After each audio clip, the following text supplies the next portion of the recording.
Podiatry. We're going to go ahead and do a Q&A on a very hot topic, the ingrown toenail, aka the paronychia. First and foremost, I want to take this opportunity to thank all of our subscribers for subscribing to our channel. I really appreciate it. I hope you guys are really enjoying this as much as I am, because I really am. We started the channel, I think, about a year ago, and we were running on, let's say, 4 cylinders for a long time. And about 3 months ago, we took it to the next level, as everyone knows, and we've been growing very quick, which I'm very happy, because that means that we must be doing something right. I want to take this opportunity to thank all the subscribers that have engaged with us. Thank you for all the wonderful comments, all the wonderful questions. I try to get to all of them, as you guys all know. It really means a lot to me. It really does. It has changed my life in a lot of ways. I also want to thank all the trollers out there. I love all of you guys. Thank you for the wonderful comments as well. But nonetheless, we're going to go ahead and just talk about 2 or 3 very commonly asked questions in respect to ingrown toenails. We'll make this very quick. We follow an algorithm, a protocol. Try to follow me on this one. Patient comes in. I'm going to give you guys 2 scenarios. We have a new patient who comes in. The patient has a paronychia. Okay, a paronychia, or we'll keep it very simple, the ingrown toenail with signs of infection. How do we define signs of infection? Malodor, drainage, oozing, redness, pain. When we see an ingrown nail with as such, our goal is to eradicate infection and eradicate pain. The only way to do that is by removing the offending nail plate. The procedure that we perform is called a partial nail avulsion, which essentially means to remove the offending nail plate. We anesthetize the toe, which is quite bothersome, and we perform the procedure. What procedure? The PNA, partial nail avulsion. We remove the offending nail plate. Stay with me. When there are signs of infection, we cannot, I repeat, we cannot perform a permanent procedure. I'm going to call it a permanent procedure because there are different ways to perform the permanent procedure. We cannot. It's a contraindication. The standard of care dictates that if there are signs of infection, you cannot. And if there are physicians and clinicians out there doing this, it is a no-no. You cannot. It is the standard of care. You cannot perform a permanent procedure when there's oozing, when there's redness, when there's cellulitis, which is a superficial infection of the skin. That's number 1. So we eradicate the infection.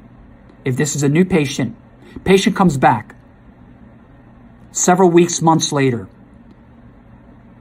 because of X, Y, or Z. If there are signs of infection again, we can only perform the partial nail avulsion. We cannot perform a permanent procedure. What does that mean? That means that we have to re-anesthetize the toe, perform the exact same procedure, and wait. Wait until what? Wait until there are no signs of infection several weeks later. That's strike 2. When do we consider the permanent procedure? When the patient decides, number 1, that it becomes a chronic problem, and then the patient needs to make the decision to come back into our office to have the toe anesthetized for the 3rd time to have the procedure performed. That's number 1. Number 2, why the tourniquet?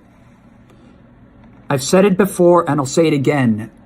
In my training and while I was a student, several of my mentors did not use tourniquets. And it was very simple. I had to ask why. And it was very simple. When you apply a tourniquet, you are congesting. You're not allowing the blood to flow into the toe. You're holding back that circulation. And what's happening is that you are creating what we call a hypoxic environment, that there's no oxygen. So what my mentors told me and taught me was, hey, Wagner, don't do this because if you do this, your patients will have more pain if you use the tourniquet than not. And they were 100% right, because I did start using the tourniquet early in my career, and a lot of patients were coming back saying, and I would ask them on a scale of 1 to 10, 10 being the worst, how much pain did you have after the procedure? With a tourniquet and without. About 85% of the patients that did not have the tourniquet on felt significantly better, less pain. That's why I don't use it. There's something called gravity, and we use it to our advantage. When we see patients here in our office and we put the patient in this position, right, all the blood flows down. So that's our tourniquet. It's called gravity. Brilliant. So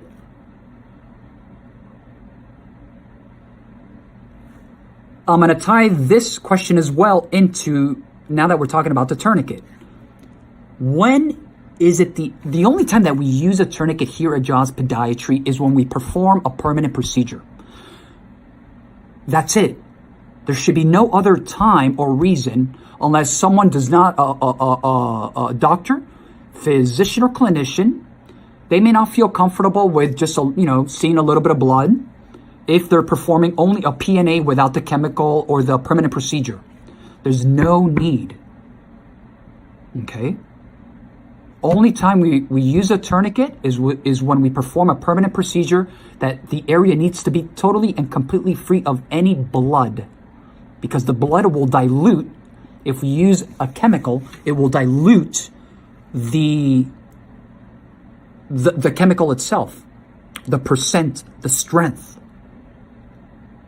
So that's number 2. Number 3, a lot of people like to know, once you remove the offending nail plate, we perform the partial nail avulsion. A lot of people ask, well, Dr. Wagner, if you didn't do the permanent procedure, the new nail that grows out, won't it re-ingrown itself into the pocket again? Or the nail fold? And the answer is no. If we follow the protocol we have here at Jaws Podiatry, we focus our efforts on prevention, which is the key. We educate the patient, right? There are ways, there are little tricks of the trade that we use to prevent reoccurrence of the problem. And that's where we focus our 90% of our efforts on. Prevention. Why wait? I can't tell you guys how uncomfortable these local nerve blocks are. When we numb the toe, it is extremely uncomfortable. Imagine that happening once. Then you have to come back and do it again. And sometimes even a third time. So, yeah, for the viewers, it's wonderful. Oh my God, I love it. Look at this unbelievable, huge, ingrown toenail. That's not your foot. That's the problem. Think about that for a second. So, we really focus our efforts. We eradicate the pain. We eradicate the infection. We eradicate the problem. Then we focus our efforts on the prevention. It's very simple. I hope this, if I missed any other, questions, please feel free to just write on the bottom any questions that you guys may have, anything that I may have left out. Please post it. I will read it. And if I have to edit this video and add it on, I will. If not, I will do another one. I like the Q&As. And I try to keep them very, very brief, under 10 minutes. That's exactly what I'm trying to do right now. So I hope this is, again, not necessarily, these are not myths. This is the art of medicine, right? This is what we do. This is how we approach ingrown toenails or paronychias. I want to say once again, to all my, to all the subscribers, I thank you. I really genuinely thank you.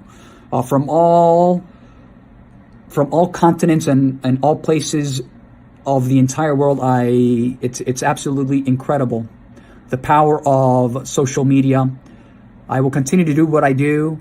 We have videos, libraries. I can't tell you guys how much there is to learn in the world of podiatric medicine and surgery. I will continue to mix it up, spread the wealth, share the wealth with different videos and different clinical presentations. I will continue. Something that a lot of people have been asking me is, to bring the camera more into the operating room. I will do that. I think that you guys are gonna really enjoy that, and try to really implement and integrate the GoPro camera into everything that we do. I think I have nothing else to say for today. So like always, www.jospodietry.com, Instagram, Dr. Toe Jam. Follow us on Instagram. It's we put some great content there. Facebook, I don't have to say it again. You guys may see some of the videos that I post on YouTube, and then we post that on our Facebook page. We have a marketing team that is diligently working on all the videos, and we just stopped editing. There's no more editing. What you see is what you get. That's it. I like it that I think I really like it that way. It's the only way. It's just like I want to bring you guys into the office. I want you guys to see the good, the ugly, and the real ugly. I can go on and on and on, but I won't. Have a wonderful night.